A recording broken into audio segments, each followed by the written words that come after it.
NBC Tonight. When you're in the live show, you've got to have a moment. What we just witnessed was your moment. I love live TV. AGT Live, Tuesday and Wednesday on NBC and Peacock.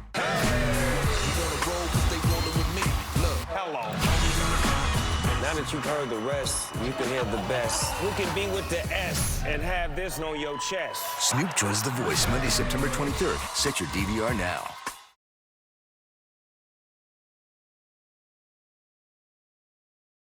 Before News at 11. Now at 11, from bad to worse, and now total darkness for some in Rancho Palos Verdes. A result of land movement, homes slowly sliding down a hillside, and now unsafe conditions for infrastructure, forcing SoCal Edison to turn off the power to dozens of homes. Good evening, everyone. I'm Kathy Barra in for Colleen. Now, this news came as a complete surprise for many homeowners who were not prepared to be without power on a hot holiday weekend. NBC4's Darsha Phillips is live in Rancho Palos Verdes after speaking with people who live there. Darsha. Yeah, Kathy, people who live in Rancho Palos Verdes say that they have watched their roads buckle and rip apart. They've seen homes cave and crack, and now they are watching their streets go dark. We're here in the Seaview Tract, where earlier today, 100 homes, more than 100 homes, are without power.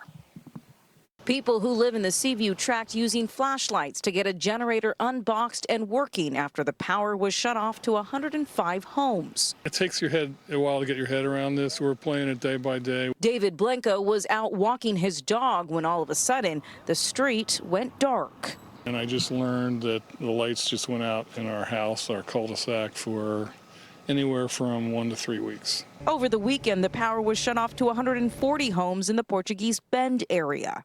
Right now, we're just getting we're running on emergency generators. You know, we've got propane, so we're trying to make do with what we can. People there also using gas-powered generators to stay in their homes, but the fix is temporary. Still a lot of unknowns. I have no idea how long the generator works with a tank of gas. I'm trying to feel that out. SoCal Edison cut the power after significant accelerated land movement damaged infrastructure, creating unsafe conditions.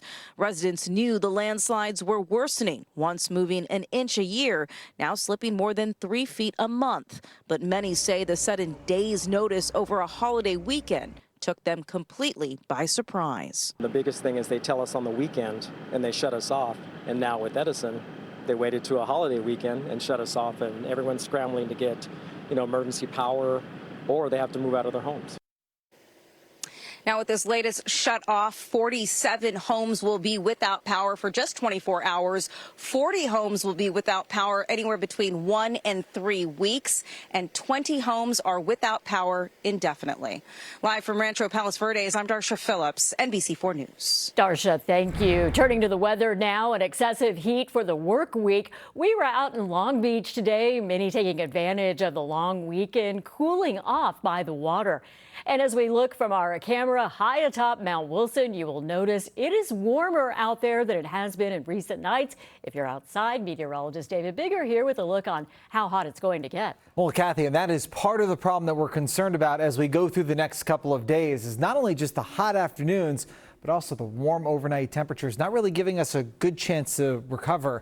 Here's what we're looking at heat alert wise. All this magenta shading, this is an excessive heat warning that's been issued for much of Southern California. It goes into effect tomorrow for some areas, Wednesday for others, goes all the way through Friday, mainly because of the dangerously hot temperatures, but also because of some of those warm overnights. Let me show you an example of this. This is Santa Clarita over the next couple of hours. By the time we get to midnight, we're still potentially in about the mid 70s. We may not get out of the mid 70s by 7 o'clock in the morning.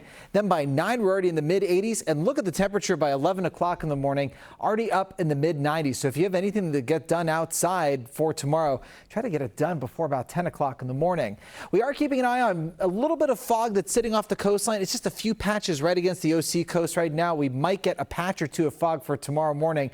But that's really all that we're looking at for the morning hours is limited fog, if any. I think sunny skies for everybody tomorrow. The peak of the heat will actually be the second half of the week. And then for the weekend, we have some cooling, but it's all relative because it's not a lot of cooling. I'll take you through that in just a couple of minutes. Back to you, Kathy. All right. Thanks a lot, David. Well, hot and dry all week means the risk for brush fires like this